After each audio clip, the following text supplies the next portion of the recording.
Work in the vineyards at Weingut Robert Weil. Our work in the vineyard begins with the pruning of the vines. Each vine must be individually cultivated and cared for. As a rule, we prune back the 1-year-old fruit-bearing canes to no more than 6 to 8 buds per square meter, leaving either 1 longer or 2 shorter canes. In fact, of our 3 top Kietrich vineyards, Klosterberg, Turmberg and Grevenberg, we usually allow now more than 4 to 5 buds per square meter. The best time to prune the vines is following the harsh winter frosts. Pruning is a powerful tool for influencing not just the subsequent quantity, but more importantly the quality and health of the grapes. We continue training the vines until early April.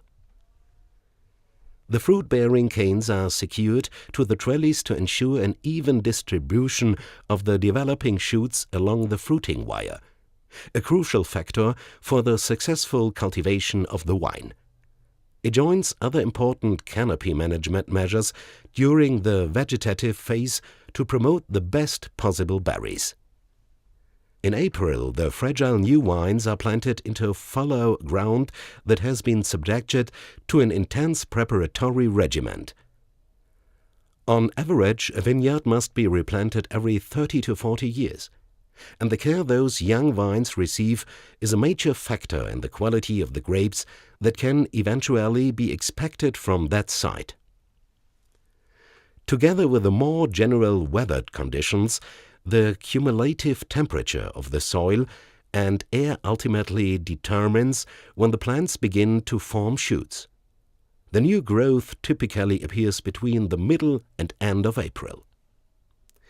A deft and qualified hand is needed in the vineyard to ensure that the green shoots are distributed evenly along the fruiting wire.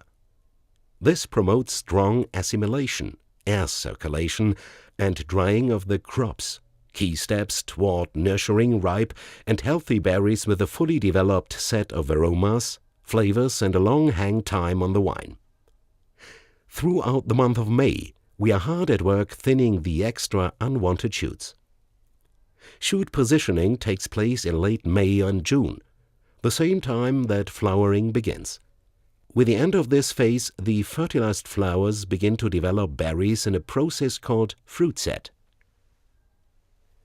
Throughout the entire spring and summer, up until the grapes reach maturity, the vines must be appropriately protected.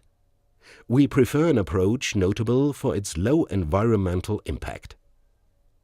This approach extends to our fertilizer, soil care, and all-over viticultural practices as well. Before veraison begins, we remove some of the developing bunches in order to keep the clusters from becoming too crowded. This summer pruning of the lower berries gives the remaining fruit space to fully develop. We are naturally also proactive in our efforts to limit yields. Taken together, these practices help lead the way to healthy, fully ripe grapes despite our barren soils. The same goes for thinning, the green harvest, and simultaneous partial stripping of excess leafy growth from the fruiting zone. We believe we can accomplish a significant amount of fine-tuning without overdoing it and damaging the vines. During all this work, there is one driving principle we never lose sight of. Great wines, great Rieslings can only come from great grapes.